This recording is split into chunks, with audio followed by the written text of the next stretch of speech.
Ô, Caio, sobre a ação de Deus. Por exemplo, Deus pediu pra você orar pelos enfermos, né? Por que não existe um padrão, assim, no sentido assim? Às vezes você vai orar, vai ter gente que vai ser curado, tem gente que não vai ser. Aí a pessoa não consegue entender se teve a ver com quem orou, com o jeito que ela orou.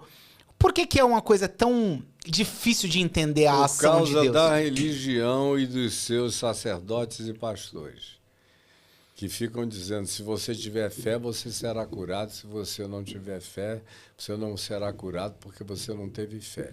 Ele, que é quem vai orar, nunca erra. Quem erra é você. É uma questão de controle e de poder. Por que Jesus me manda orar pelos doentes? Porque faz bem a mim. Mas Desenvolve amor. Mas ele pode ser curado. Pode, claro. Eu passei a minha vida orando com doentes que foram curados. E às vezes não. E orei por doentes que nunca foram curados. E como agora... você me explica essa falta de padrão? Porque existem absolutas liberdades divinas para determinar a sequência da natureza das coisas na vida de cada pessoa. Deus não está obrigado a fazer nada só porque em eu orando alguns ficam curados e em eu não orando alguns podem não ficar curados. Agora, quando eu oro, eu sempre sou curado, porque eu venço o meu egoísmo, a minha incredulidade, o meu cansaço, a minha indisposição. O ato de orar está cada dia mais demonstrado, não só na Escritura, mas hoje em dia até pela ciência, que a imposição das mãos tem um poder curador extraordinário quando o operador da oração é um indivíduo que se aproxima disso com serenidade, fé, amor, carinho, boa vontade. Agora, tem que ter um receptor com as mesmas condições de receptividade. Nem sempre acontece. E mesmo quando acontece, existem algumas pessoas para quem o melhor para eles é partir. Entendi.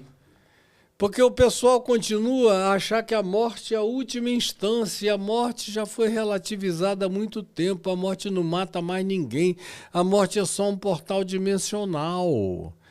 Então, aquele por quem eu orei, que não ficou curado e morreu, entrou numa coisa superior à cura que ele poderia ter tido.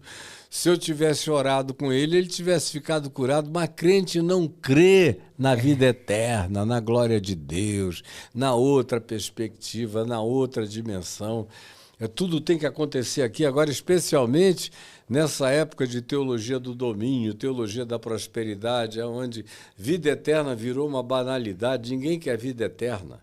Todo mundo quer viver aqui. Todo mundo quer grana, casa, carro, poder, fama, likes, dinheiro, aparecimento. Seguidores. Tudo isso. O evangelho, na sua transcendência, está morto. E na sua prática cotidiana está morto também, porque esqueceram Jesus e ficaram só os coaches e os pastores que ficam se gloriando de Rolexes.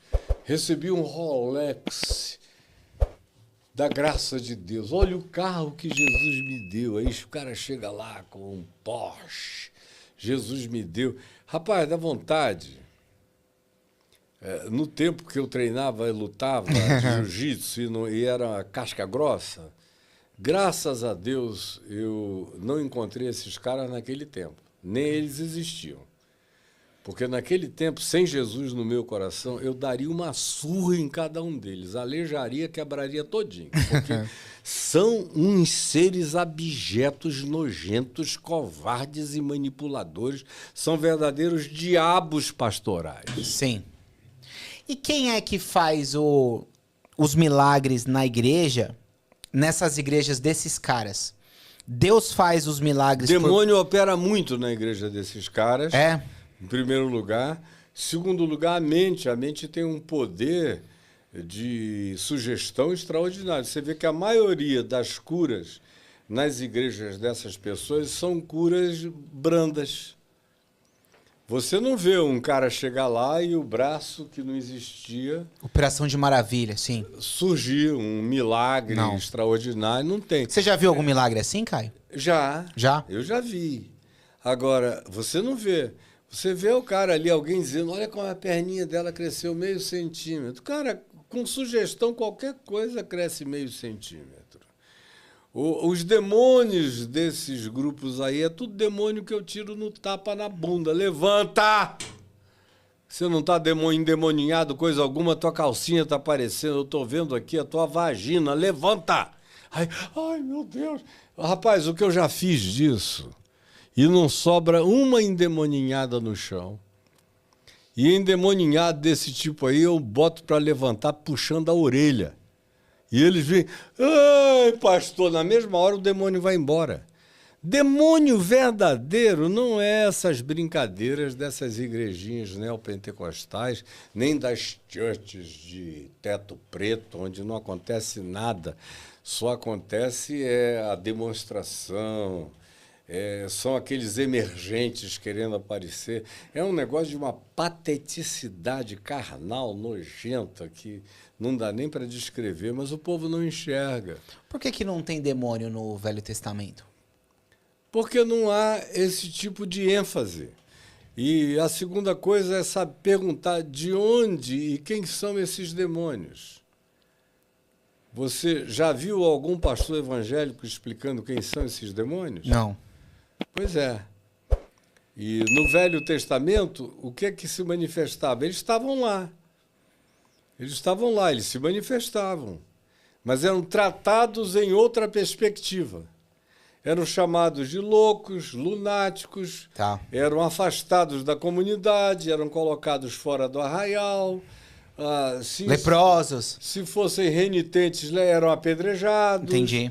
E Jesus é que chegou e disse, deixa que eu cuido de todo esse povo que vocês não sabem tratar. Tá. Todavia, depois do exílio persa, os judeus aprenderam muito no exílio persa sobre o mundo espiritual que eles desconheciam. Os persas ensinaram muito sobre principados, potestades, poderes, invisibilidades que os judeus não tinham. Os judeus eram muito toscos de visão espiritual. Toscos. Tanto é que você vê a escatologia judaica do Velho Testamento, o cara morria, caía na sepultura, que era o Seol, e acabou. Na melhor das hipóteses, talvez um dia, depois de tudo e todas as coisas, houvesse, quem sabe, uma ressurreição dos justos. Era o que de melhor se podia projetar. Agora, com Jesus, não. E antes de Jesus, já havia exorcistas. Jesus, você não vê Jesus em Mateus 10, Lucas 12, dizendo, por quem então expulsam demônios os vossos filhos? Sim. É porque já havia expulsão de demônios antes. Ou não tinha um exorcista ambulante lá em Lucas 19, que viu Paulo expulsar demônio à beça lá em Éfeso, em nome de Jesus? Aí diz, puxa, isso é mais fácil do que fazer aquele rito que a gente faz para tentar ver se acalma o possesso, é falar em nome de Jesus a quem Paulo prega. Aí foram lá para casa do endemoninhado, os filhos de Seva, que eram os exorcistas ambulantes que saíam vendendo exorcismo em Éfeso, e pregaram e disseram para o endemoninhado, em nome de Jesus a quem Paulo prega, sai dele. Aí o endemoninhado saiu correndo atrás dele, deu-lhes uma surra, deixou todo mundo nu, pelado, rasgado, ferido, quebrado. Eles saíram desesperados porque os demônios disseram, nós conhecemos a Jesus e sabemos quem é Paulo, mas vocês quem são? E aí, cacete neles. Então, até a libertação de demônios não foi uma coisa que apareceu só quando Jesus chegou. Ela já vinha acontecendo há uns 300 anos nas práticas de Israel, mas sempre com os ritos dos exorcismos rabínicos. Mas o povo também não sabe disso. Qual que é o papel real do diabo, assim? O que ele faz? Ele é um cara em pleno exercício do seu livre-arbítrio, né? Como está cheio de diabo aqui entre nós. Mas ele é o líder. Diabo na presidência dos Estados Unidos, diabo na presidência da Rússia, ele é um diabo na presidência de Israel. Tá cheio de ele é o demônio. líder de uma hierarquia de espíritos malignos? Ele é líder de. Ele é eventualmente alguém que teve a primazia na atitude da rebelião e que provocou o líder revolucionário dessa rebelião e que outros o seguiram.